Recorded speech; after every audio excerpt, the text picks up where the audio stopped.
without any trial. I was put under torture. I know what torture means, how the Ethiopian security torture me. I went through.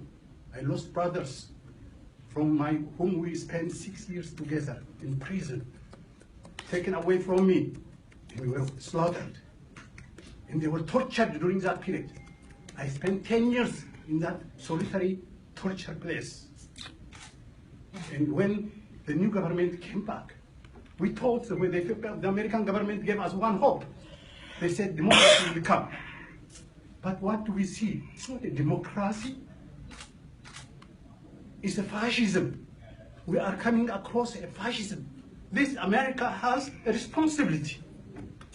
We are here. I'm not going to say a lot about what is happening back there, because those who spoke before me, and even the State Department on this government knows what is going on.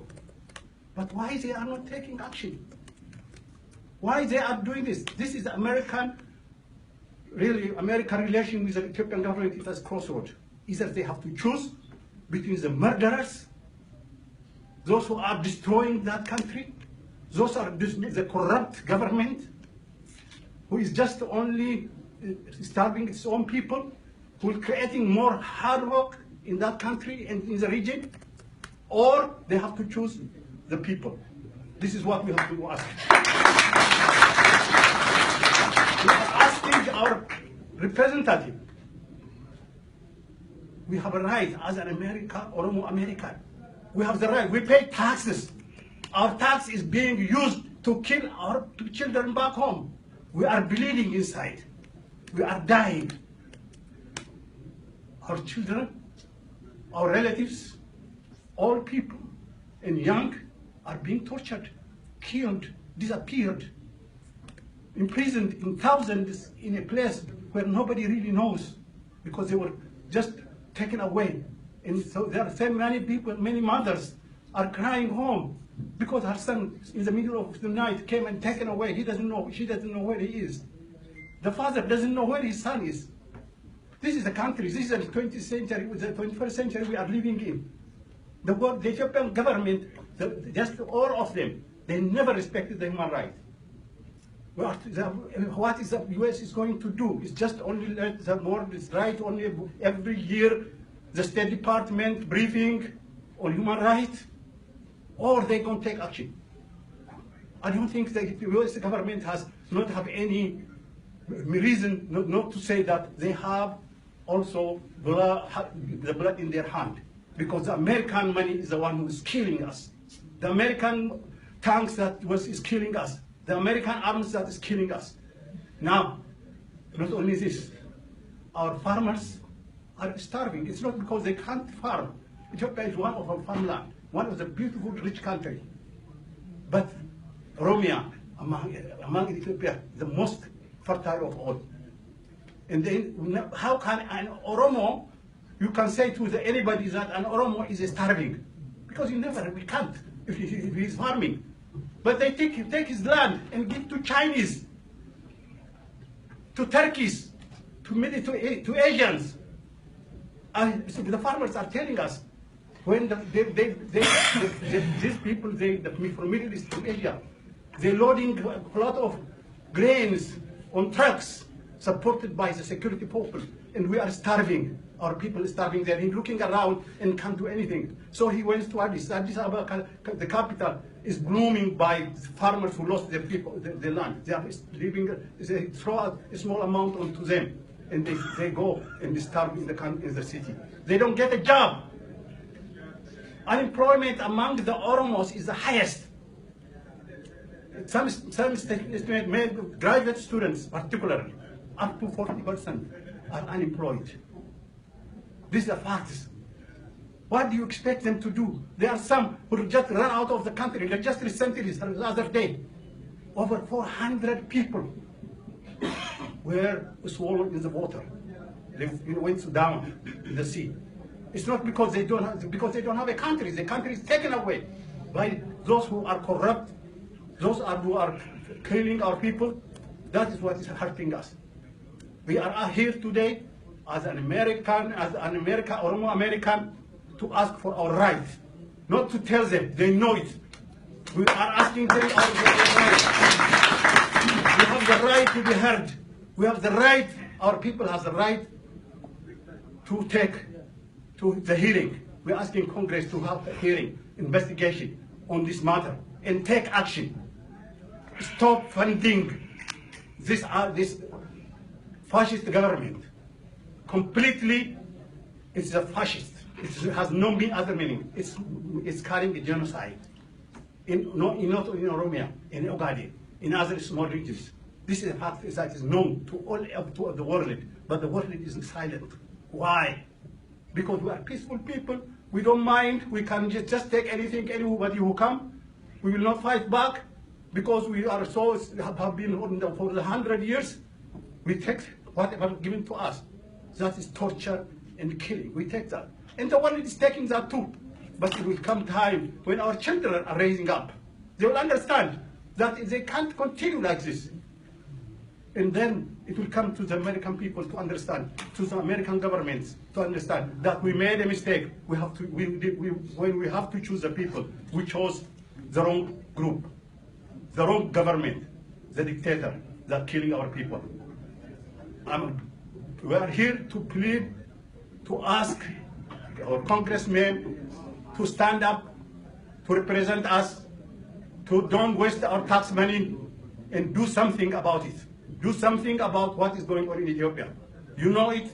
It is people are starving, not thousands are missing.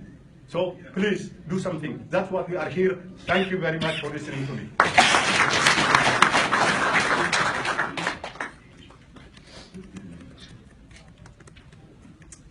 Thank you very much.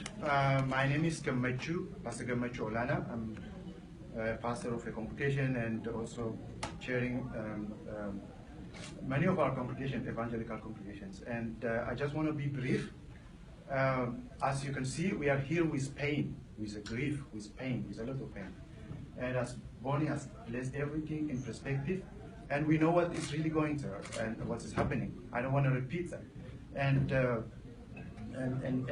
But I really want to say one thing. And for us, that Horn of Africa, Ethiopia, is at a kind of a crossroads of destruction or changing of directions. That is what's happening. And then why everybody is here? It means that things are at the high, at the climax. There's nothing behind this. We've heard children are killed, pregnant women are killed, and this is a serious matter. That is why we are here. But I want to mention one thing. That is about, we are very grateful about the two statements issued back, you remember, in December and in February by the State Department. And but as Oromo people, as my father just said, we only desire to express our disappointment that there has not been official statements that condemn the deaths of 100, including many children, and not forcefully press the Ethiopian government to change its courses. That is what we really want. We want to make that underline that the U.S. government, because they have a very strong tie with the government, with the Ethiopian people. I don't say the government, with the Ethiopian people. Every year, about $500 million is invested in Ethiopia. And that shows that the United government has a very strong relationship with Ethiopian people for its development. And we want that they use that opportunity and that leverage to press Ethiopian government to change its direction. That is number one.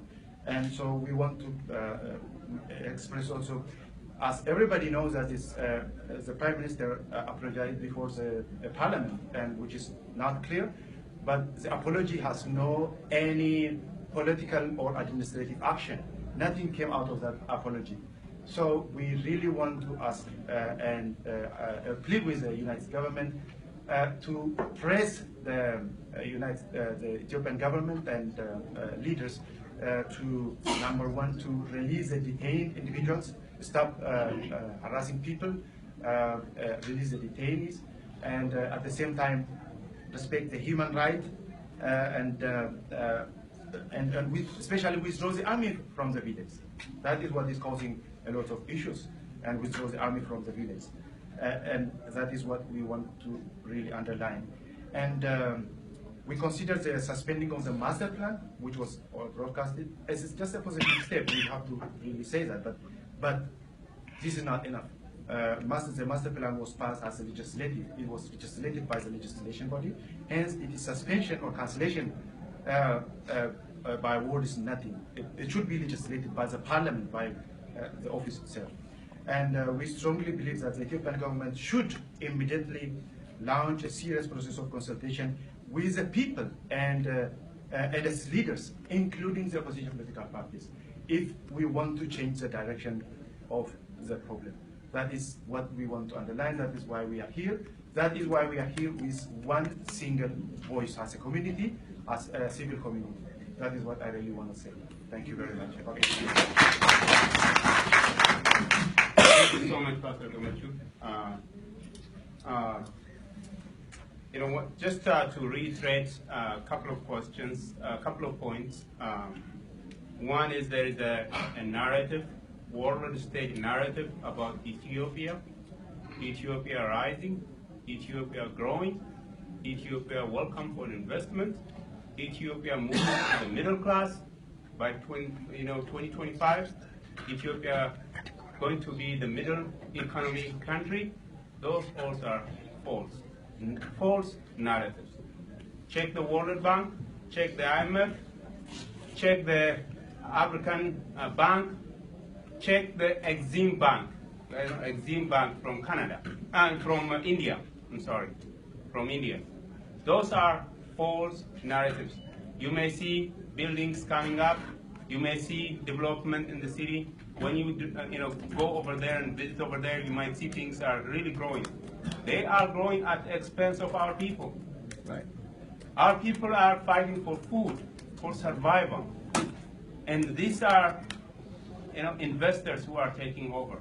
And we need really to understand the narrative that's out there and really change that narrative to a fact-based narrative, which is Ethiopia is at the crossroad right now.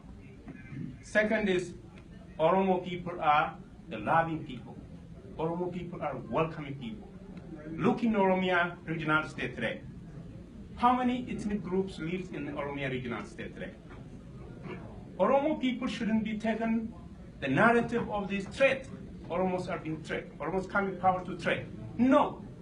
If we are a threat, why would others come and live amongst us? We welcome them. We give them milk. We give them everything.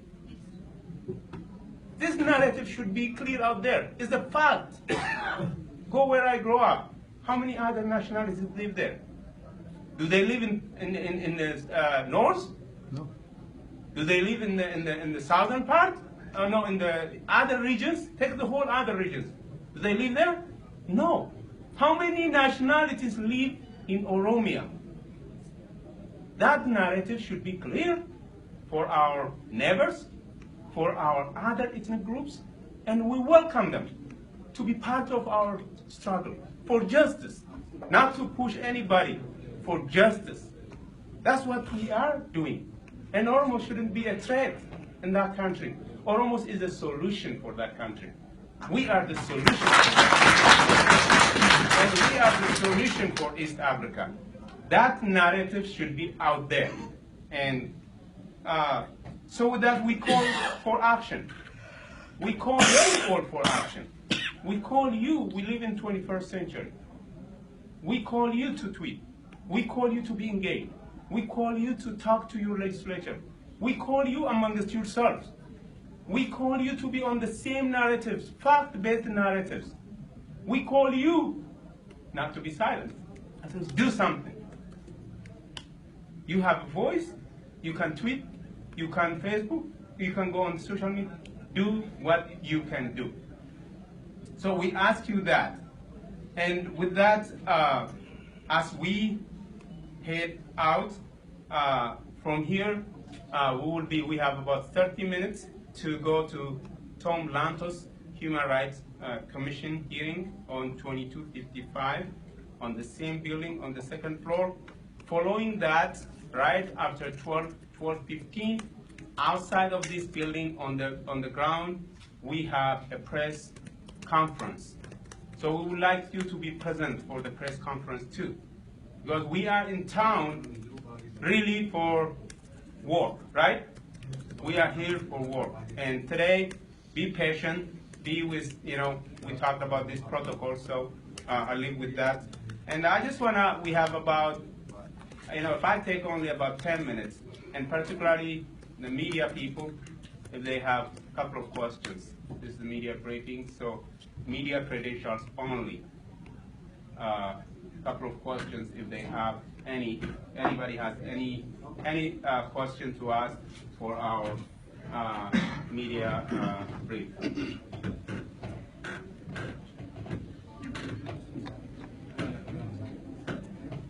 Okay. If there is none, what we do is we welcome you. Our program is really, again, Tom Lantos Human Rights Hearings, followed with the press release, followed with the rally. The rally starts from Park 1 on the Capitol Hill, and it goes all the way to the White House. We invite you, the media, really to have a voice for us and to cover these fact-based presentations that we are making. Our voice is to be heard. And we also thank you for taking time really to be here. Thank you so much. And we really appreciate people who stand here and for people who presented. Thank you so much. And we will go to the media, the Tom Lantos hearing. Thank you. How do you pose it, man? How do you pose it?